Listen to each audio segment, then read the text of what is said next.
Welcome back to Let the Quran Speak. We're talking about jihad. Now, Brother Shabir, in the last segment, you mentioned that there seem to be limits to jihad, and it seemed to be carefully contained. At least the notion of the military jihad, you mentioned there were many different types of jihad, but the military version, there were some limits. How has this idea of jihad gone totally amok? How are people, lone individuals, claiming to be performing jihad? Well, there's been a long history of the interpretation of Islam, and many things have been said and codified in classical Islamic law texts and so on that need to be looked at very carefully. Some of the youth in our present times are looking at some of the difficulties that Muslims face in many parts of the world, including and especially the Muslims in Palestine. And they're asking, okay, what is the solution for this? And they're going back to some of the classical texts, and they're taking out snippets from here and there, and they're saying, okay, this seems to be our solution. Let's confront the oppressors in a military struggle, the oppressors and all of those who support them, and so on. So this is one aspect of it, and to deal with this, one has to recognize that the primary source for the teaching of Islam is really the Quran. Mm-hmm. And the Quran has to be understood in the light of its own context and its own history. So when we think of the context of the Quran itself, a passage from the Quran cannot be taken out in isolation, but it has to be viewed as an integral part of the whole. So one has to see at least the page in which the Quranic text occurs, the chapter in which it occurs, the whole text and what is its outlook. One has to also see the social situation at the time of the Prophet Muhammad, peace be upon him, the time when the Quran was being revealed, to understand what the Quran was speaking about, because it's speaking about real circumstances, something really happening on the ground. And this message comes down from heaven to deal with that particular situation. Mm-hmm. Sometimes it helps to generalize from that and say, okay, similar situations will be treated similarly. But we should be sure when we generalize like this that we're dealing with another situation that is quite similar and not just superficially similar. So do you think that they're not understanding, these individuals, terrorists, I guess, are not understanding the social context of the situation at the time that the Quran was revealed? Yeah, so of course we should be careful to note that not all terrorists are Muslims. Mm-hmm. It's just that recently we have had more reason for the public to fear those who might misuse the name of Islam for their particular brand of terrorist activity.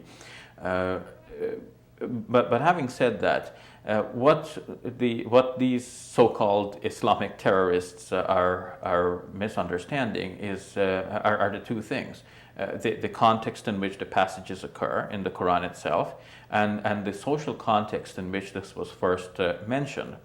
So, for example, if we read in chapter 9, verse number 5, and kill them wherever you find them, one can easily take this out of the page where it is written and out of the social context when it was first revealed and think that that applies today, and it means to kill non-Muslims wherever they are found. Of course, such a meaning would be ridiculous, and it would be quite frightening if one were to have that sort of agenda.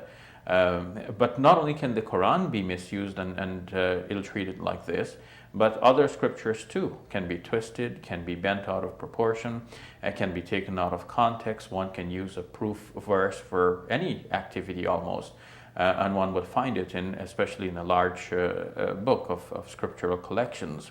In the case of the Quran, this is how it might be done.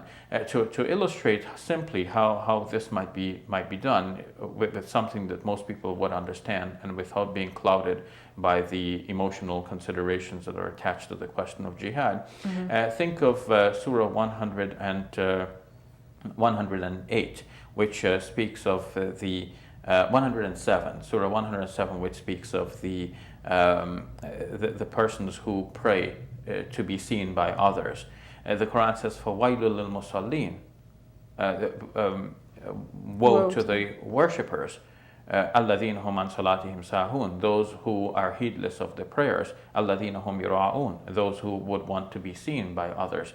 So it is describing a particular type of person who approaches the prayer in this particular way. And it says, woe to the worshippers. But if one only says woe to the worshippers, it would mean all worshippers. It would mean anybody who prays is somehow under the displeasure of God. And that would be a ridiculous meaning. But that ridiculous meaning is achieved only by cutting the passage halfway and taking one verse out of its context, out from the chapter in which it is mentioned, without seeing the whole. So in a similar way, if one were to take that passage from Surah 9 verse 5 and make it mean that in a general way Muslims can kill others, this would be a ridiculous meaning, and that ridiculous meaning is achieved only by losing sight of what comes before and after that passage. What comes before are cautions and limitations as to who might be fought against, the prescription that they are to be given time to come back to the right way, they are to be given an open warning, and what follows it is the prescription that those who come peacefully are to be given protection. So if you have a situation, even when Muslims are at war with others, Surah 9 verse number 6 says that if one of the people who are at war with you were to come as an individual seeking to live among you peacefully, you are to give him refuge. And at the end of it all, you are to transport him back to a place where he will be safe. Okay. So now, if we look at that, we can see that if a journalist is being beheaded in Baghdad or somewhere, then this is really contrary to the teachings of this verse. So how is it that a person selects one verse and acts on it in his own twisted way, and then ignores the very next verse? The Quran has to be taken as a comprehensive whole. So very quickly, what are we to say of individuals who are seemingly well-versed in terms of the tradition, and yet they still seem to hold this view that you're putting forward? Well, part of it is that they have followed some classical interpretations which did not pay sufficient attention to the circumstances in which the Quran was first revealed. The Quran was revealed in a certain social context. There was something happening. The Prophet Muhammad, on whom be peace, to be more specific, was faced with the possibility that he and his initial followers would totally be decimated, and there would be nothing left to be called the religion of Islam. There would be no Muslim following.